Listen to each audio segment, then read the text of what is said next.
नमस्कार दोस्तों, मार्च 2020 में ज्योतिरादित्य सिंधिया ने जिस तरह बगावत कर मध्य प्रदेश की कमलनाथ सरकार गिराई, उससे कांग्रेस नहीं भूली है। प्रियंका गांधी ने ग्वालियर में जन आक्रोश रैली से पहले रानी लक्ष्मीबाई की समाधि के दर्शन किए, जो शायद याद दिलाने की कोशिश थी कि सिंधिया ने अंग्रेजों के खिलाफ लड़ाई में झांसी की रानी का साथ नहीं दिया था, यानी उस समय भी गद्दारी की थी। नवंबर में होने वाले विधानसभा चुनाव में कांग्रेस मध्य प्रदेश में वापसी के लिए पूरी ताकत तो लगा ही रही है। ग्वालियर में भाजपा को हराकर ज्योतिरादित्य सिंधिया से 2020 का बदला भी लेना चाह रही है। इसमें दो राय नहीं कि ग्वालियर बचा पाना ज्योतिरादित्य सिंधिया के लिए उनके राजनीतिक जीवन की सबसे कड़ी चुनौती है। सिर्फ राजघराने के वारिस के तौर पर अपनी राजनीतिक पारी खेल रहे ज्योतिरादित्य के लिए केंद्रीय मंत्री बन जाने के बावजूद अपना किला बचा पाना आसान नहीं है।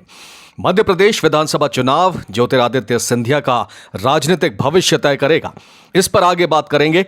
विधानसभा चुनाव के लिए कांग्रेस का जिन इलाकों में विशेष फोकस है, उनमें पहला नाम ग्वालियर चंबल का ही है। इस इलाके को कांग्रेस का मजबूत गढ़ माना जाता रहा है। ज्योतिरादित्य, दिग्विजय सिंह, नरोत्तम मिश्रा जैसे नेता इसी धरती से आते हैं। ज्योतिरादित्य सिंधिया के लिए ग्वालियर चंबल संभाग में डर की एक और वजह है। दरअसल 2018 का विधानसभा चुनाव हो या 2020 का उपचुनाव या फिर नगर निकाय और पंचायत चुनाव, सभी फॉर्मेट के चुनाव में कांग्रेस को जबरदस्त जीत मिली है। 2018 के चुनाव में जब सिंधिया कांग्रेस के साथ थे, तब कांग्रेस ने ग्वालियर चंबल के 8 जिलों की कुल 34 सीटों में 26 सीटें जीती, जबकि बीजेपी को 7 और बीएसपी को 1 सीट मिली थी। सिर्फ चंबल संभाग के 3 जिलों की 13 सीटों में 10 कांग्रेस के खाते में आई थी। केवल ग्वालियर संभाग की बात करें तो ग्वालियर संभाग में 5 जिले आते हैं: ग्वालियर, दतिया, शिवपुरी, अशोकनगर और गुना। इन 5 जिलों में 21 सीटें हैं।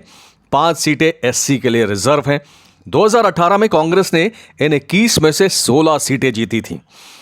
2020 के उपचुनाव में ग्वालियर की 3 में से 2 सीटें डबरा और ग्वालियर पूर्व कांग्रेस ने जीत ली। हालांकि ग्वालियर संभाग की 21 सीटों में 2020 उपचुनाव के बाद समीकरण बदल गया। बीजेपी 11 और कांग्रेस 10 सीटों पर काबिज हो गई। ग्वालियर चंबल क्षेत्र को कांग्रेस कितना महत्वपूर्ण मानती है, वो इस बात से साफ हो जाता है दोस्तों कि कांग्रेस के प्रदेश अध्यक्ष कमलनाथ ने जब नेता प्रतिपक्ष का पद छोड़ा, तो ये जिम्मेदारी संगठन ने ग्वालियर चंबल इलाके के दिग्गज और अनुभवी नेता गोविंद सिंह को सौंपी। गोविंद भिंड जिले की लहार सीट से 7 बार से विधायक हैं। 2018 के नतीजों को दोहराने और सिंधिया को रोकने के लिए गोविंद सिंह का कद बढ़ाया गया है।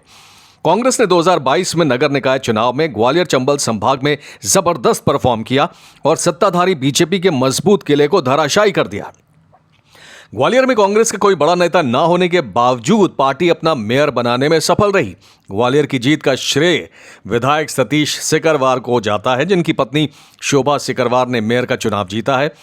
ग्वालियर में 57 साल बाद नगर निगम के चुनाव में बीजेपी के गढ़ में कांग्रेस ने नया इतिहास बनाया था।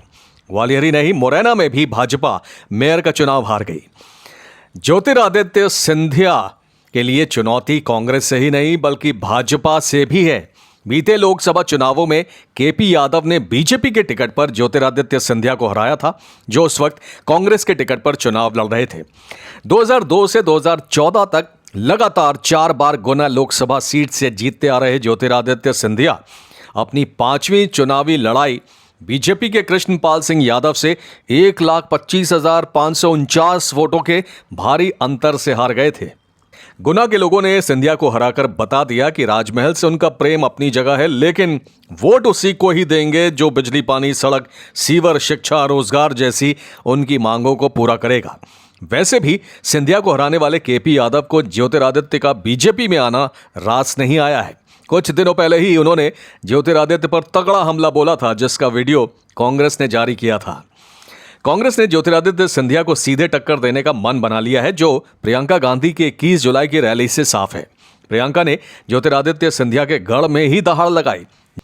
ज्योतिरादित्य सिंधिया के लिए ग्वालियर चंबल संभाग की 8 जिलों की 34 सीटों में से कम 25 सीटें जिताने का दारोमदार रहेगा, जो बेहद मुश्किल है। अगर ऐसा नहीं हुआ और मध्य प्रदेश में भाजपा की सरकार नहीं बन पाई, तो मोदी कैबिनेट में रह पाना भी ज्योतिरादित्य सिंधिया के लिए मुश्किल हो सकता है। जिस तरह की भीड़ प्रियंका की रैली में उमड़ी, उससे सिंधिया के माथे पर बल पड़ना स्वाभाविक है। मोदी ने उन्हें राज्यसभा भेजा, मंत्री बनाया, तो वो कमलनाथ सरकार गिराने का तोहफा था। लेकिन अगर सिंधिया अपनी उपयोगिता साबित नहीं कर पाए तो उन्हें हाशिए पर डालने में भाजपा देर नहीं करेगी। वैसे भी भाजपा के अंदर उनके विरोधियों की कमी नहीं है। लोकसभा चुनाव से गुना से भाजपा का टिकट मिलना तो और भी मुश्किल होगा। यानी ज्योतिरादित्य सिंधिया का भविष्य दांव पर है। दोस्तों, आपको क्या लगता है, आने वाला विधानसभा चुनाव ज्योतिरादित्य सिंधिया के लिए एसिड टेस्ट कहा जाएगा? क्या उनका राजनीतिक भविष्य मध्य प्रदेश विधानसभा चुनावों पर निर्भर है? अपनी राय कमेंट सेक्शन में जरूर दीजिएगा। बहुत बहुत धन्यवाद। जय हिंद।